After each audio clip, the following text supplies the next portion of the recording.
बिस्मिल्लाहिर्रहमानिर्रहीम। अस्सलाम वालेकुम नाजरीन, A1 टीवी के साथ मैं हूं सुमेरा सलीम। यहाँ पर आपको एक अहम खबर से आगाह करते चलें। कोरोना वायरस पूरे मुल्क में दिन ब दिन फैलता जा रहा है। वफाकी हुकूमत की तरफ से कहा गया है कि एहतियाती तदाबीर इख्तियार की जाएँ और आवाम को ये भी कहा गया है कि बेवजह बाहर जाने से भी गुरेज किया जाए। हम आपको यहाँ पर एक अहम खबर देते चलें कि वज़ीर आज़म इमरान खान और वफाकी हुकूमत चाइना में फंसे हुए बच्चों को तो पाकिस्तान वापस ना ला सकी, लेकिन ताफ्तान बॉर्डर अवाम के लिए खोल दिया गया है। 14 दिन हो गए हम इधर रह रहे हैं अपना ताफ्तान बॉर्डर पे। ये गवर्नमेंट ऑफ बलूचिस्तान ने करतीना सेंटर बनाया हुआ है, जो यहाँ पे हमें सहूलियात दी हैं वो भी आप देख लें।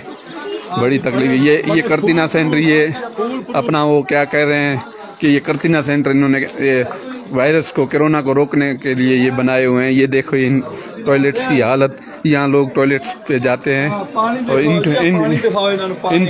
ये जगह हैं जो कोरोना के खिलाफ पाकिस्तान गवर्नमेंट जंग कर रही है और बलूचिस्तान गवर्नमेंट जंग कर रही है। बलूचिस्तान हुकूमत और वफाकी हुकूमत के दावे भी धरे के धरे रह गए।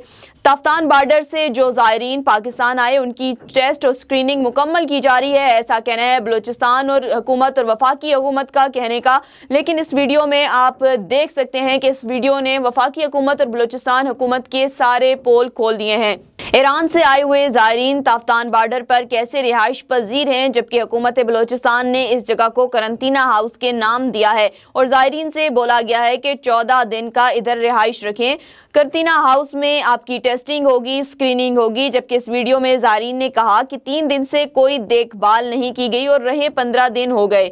कोई सफाई सुथराई का माहौल नहीं। ज़ायरीन में ख़वातीन, बच्चे, बूढ़े, नौजवान सब शामिल हैं। क्या ये पाकिस्तानी नहीं हैं? अगर ये पाकिस्तानी हैं तो इनकी देखभाल की जिम्मेदारी हुकूमत को लेनी चाहिए। अगर देखभाल नहीं की गई तो वायरस के फैलने का अंदेशा है जो मजीद परवान चढ़ेगा। यहाँ पर आपको एक और ब्रेकिंग न्यूज देते चलें कि वफाकी हुकूमत की तरफ से दावे किए जा रहे हैं कि कोरोना के पेशे नजर मखसूस फंड रखा गया है। कोरोना में मुब्तला किसी भी शख्स को तनहा नहीं छोड़ेंगे। लेकिन वफाकी दारुल हुकूमत इस्लामाबाद की एक खातून ने ये पोल खोल दिया कि वफाकी दारुल हुकूमत इस्लामाबाद के अस्पताल पिम्स में इस खातून का कहना है कि ऐसी कोई सहूलियात मुयस्सर नहीं है। पिम्स अमले का ये कहना है कि हम सिर्फ बैरूने मुल्क से आने वाले अवाम को टेस्ट करेंगे। अगर शहरी का ताल्लुक इस्लामाबाद रावलपिंडी से है तो NIH जाएं और 6000 के टेस्ट करवाएं। मजीद आपको बताते चलेंगे जिस तरह वफाकी हुकूमत ने यह कहा है कि कोरोना में दिन ब दिन ये इस मर्ज में लोग मुब्तला होते जा रहे हैं तो टेस्ट वगैरह किए जा रहे हैं, लेकिन वफाकी दारुल हुकूमत में ये भी जो है पोल इस खातून ने खोल दिया। मैं इस वक्त मौजूद हूँ पिम्स हॉस्पिटल की उस आइसोलेशन वार्ड के बिल्कुल बाहर, जहाँ पे कि कोरोना वायरस के सस्पेक्टेड केसेस को रखा जा रहा है और उनके टेस्ट किए जा रहे हैं। टेस्टिंग की सहूलियात कहा जा रहा है इस यही जो सेंटर है, इन्होंने कहा है कि पिम्स हॉस्पिटल के पास नहीं है। यहाँ सिर्फ सैंपल लिए जाते हैं जो कि NIH इस्लामाबाद भेजे जाते हैं। अजीब सूरत हाल ये है कि बड़ा ही पुरस्कार सा माहौल इन्होंने बना रखा है।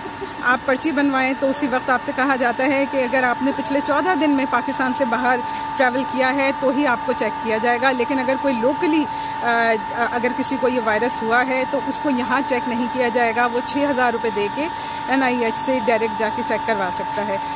दूसरी जो अजीब सूरत हाल है वो ये कि अगर कोई डॉक्टर भी आपको रेफ़र करता है पिम्स हॉस्पिटल के लिए तो भी पिम्स हॉस्पिटल एक्सेप्ट नहीं कर रहा है ऐसे पेशेंट्स को और कहा जा रहा है कि सीधा आप NIH जाएं। मेरे पीछे आप देख सकते हैं ये 3 जो चाइनीज़ पेशेंट्स हैं, सस्पेक्टेड पेशेंट्स हैं, ये यहाँ अपना टेस्ट कराने आए हैं। ऐसे ही बहुत से जो पाकिस्तान से बाहर जिन्होंने ट्रैवल किया है वो आए हैं। और बिल्कुल मेरे पीछे जो खातून खड़ी हैं ये मशहूर क्लोथिंग ब्रांड खादी में काम करती हैं और इनको भी इनकी टीम की तरफ से कहा गया है कि ये जाके चेक करवाएं। असल जो प्रॉब्लम है वो ये कि वज़ीर आज़म साहब ने कल ही दावा किया है कि पाकिस्तान ने कोरोना वायरस की बड़ी ज़बरदस्त तैयारियां की हैं। ग्राउंड पे सूरत हाल बिल्कुल मुख्तलिफ है। पैनिक की सूरत हाल ये है कि पता ही किसी को नहीं है। पिम्स हॉस्पिटल जैसे बड़े इदारे में भी किसी को नहीं पता है कि कहाँ जाना है, एक्चुअली किसका टेस्ट करना है, किसका नहीं करना है।